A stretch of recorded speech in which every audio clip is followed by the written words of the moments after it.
Mesdames et messieurs, je suis donc le général de corps d'armée Jean-Marc Latapy et j'ai l'honneur de commander la direction interarmée des réseaux d'infrastructures et des systèmes d'information de la défense depuis à peu près 2 ans.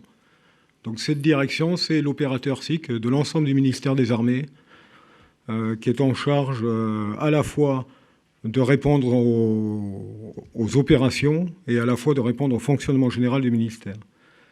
Cette direction, la particularité, c'est qu'elle est composée, elle est forte de 7000 personnels, et elle est composée à la fois de personnel militaire et de personnel civil, à peu près 60% de personnel militaire venant des 3 armées et 40% de personnel civil. Bon, comme vous vous en doutez, elle manœuvre des moyens de télécommunication ou de systèmes d'information extrêmement divers. Ça va depuis le satellite jusqu'au téléphone, en passant par des data centers modernes, en passant par des réseaux radio de grande puissance. Bref, un spectre qui est énorme. Qui est énorme en moyens. Elle exploite donc le réseau de fonctionnement du ministère. Pour vous donner un ordre d'idée, le réseau de fonctionnement du ministère, ce qu'on appelle l'intradef, c'est 180 000 ordinateurs qui sont en réseau sans couture. Elle opère bien évidemment au profit des opérations militaires et du renseignement des réseaux qui là sont beaucoup plus spécialisés pour des raisons de confidentialité, à peu près 20 000 ordinateurs supplémentaires. Ce qui est important, qu'il faut retenir, c'est pour une direction qui se veut technique, ce qui est important, ce n'est pas la technicité. Ce qui est important d'abord et avant tout, c'est les personnels qui composent la DIRESI.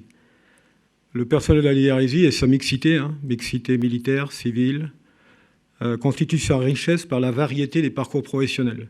Ainsi, les militaires servent alternativement dans les armées et dans la DIRESI. Les personnels civils évoluent au sein de notre ministère, pour certains interministériels, ou proviennent du privé en nous amenant toute l'expérience qu'ils ont pu avoir dans le domaine numérique. Nous menons une politique ambitieuse en matière de recrutement, vous en doutez, parce que de plus en plus, avec l'évolution du numérique, le besoin de ressources compétentes est important.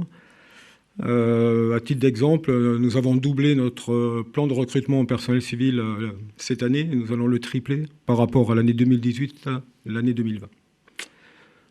Madame la directrice vous a parlé d'actions que nous menons, en particulier celles que nous menons avec Pôle emploi, de telle façon à aller chercher de la ressource, de la former, puis de l'employer à notre profit. Nous faisons également un effort particulier pour les personnes en situation de handicap, en particulier dans le cadre du plan autiste, sur lequel nous avons recruté ce type de personnel.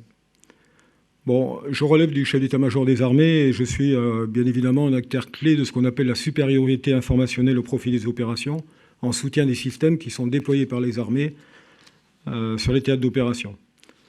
Je mets en œuvre de nombreux systèmes d'information, je suis dans un écosystème, je ne suis pas le seul à faire la transformation numérique au sein du ministère, puisque je reçois des directives de la Direction générale du numérique du ministère qui sert d'orchestrateur à l'intérieur du ministère. Je travaille bien évidemment avec la Direction générale de l'armement afin de concevoir et d'exploiter les services que nous mettons à disposition des utilisateurs du ministère. Enfin, je travaille bien évidemment avec le ComCyber, puisque vous savez que nous sommes dans un contexte de menace cyber qui est grandissante. La DIRESI, c'est également un acheteur, donc je suis hors opération d'armement. La DIRESI est l'acheteur des SIC, des systèmes d'information et des télécommunications pour le ministère. Elle a procédé à près de 700 millions d'euros d'achat en 2019, à savoir que 55% des contrats qui sont passés par la DIRESI adressent des PME-PMI, en particulier en matière d'innovation. Nous nous inscrivons bien évidemment dans l'ambition numérique du ministère des Armées, donc, que je rappelle, c'est une transformation au service de tous, bien évidemment pour renforcer la performance opérationnelle de nos armées, mais aussi pour faciliter le quotidien du personnel, la notion de à hauteur d'homme. Pour répondre à ces enjeux, un plan de transformation pour la DIRESI a été élaboré et a été validé par la ministre en fin 2018. Il est désormais bien engagé et ce plan vise, entre autres, à permettre à la DIRESI de jouer véritablement un rôle de catalyseur de la transformation numérique du ministère. Concrètement, j'accompagne l'ensemble des entités du ministère, les armées, les directions et services, par d'abord une infrastructure technique extrêmement moderne. Vous en verrez, je vais en citer deux.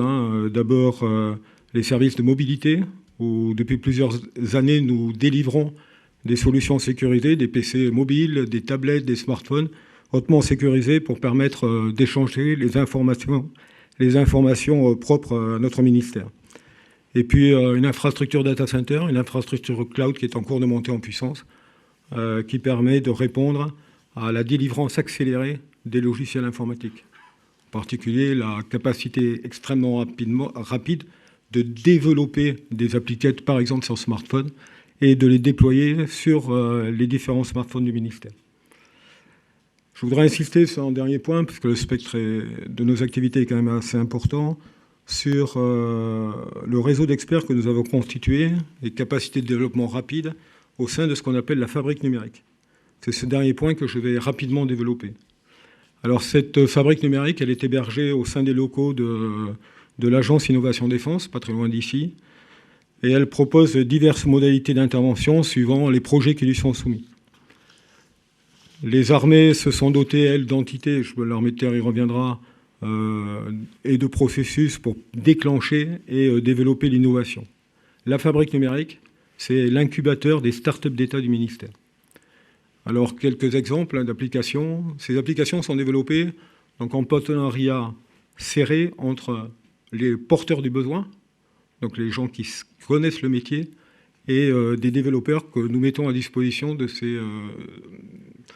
ces personnels, ce qu'on appelle les product owners, pour prendre un terme utilisé dans ce type d'activité.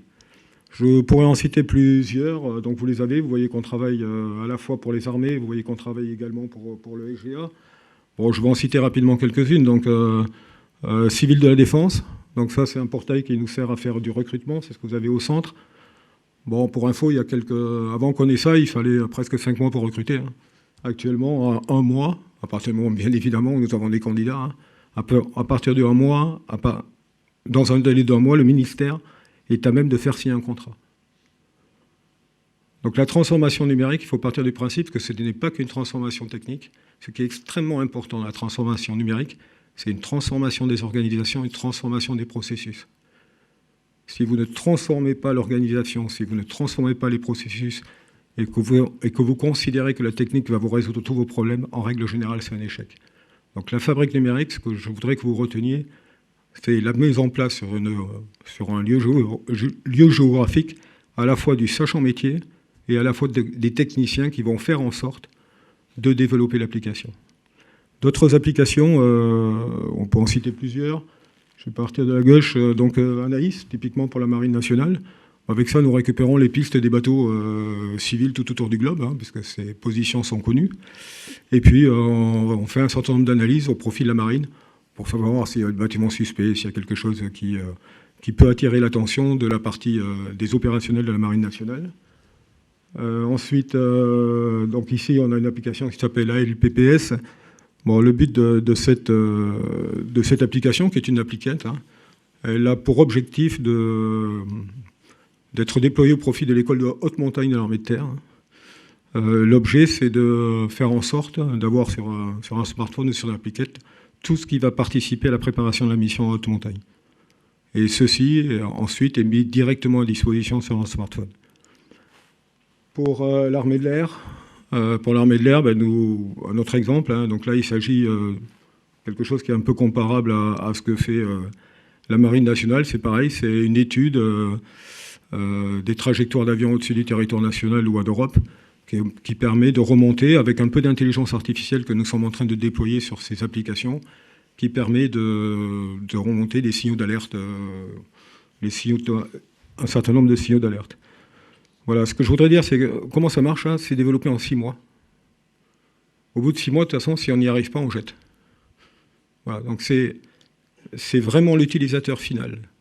Ça, c'est fondamental, qui va avoir une idée, cette idée va être portée, elle va être étudiée, après on lui met les moyens, et pendant 6 mois, il va développer, il va produire, et si au bout de 6 mois, ça marche, ben, nous allons faire en sorte de passer à une échelle plus importante et de déployer l'application au profit de ceux qui en ont besoin. On a très peu d'échecs, pour l'instant. Alors, nous avions L'année dernière, mis en place 6 chaînes de fabrication. Nous passons à 12. Nous allons doubler pour l'année qui arrive. Voilà.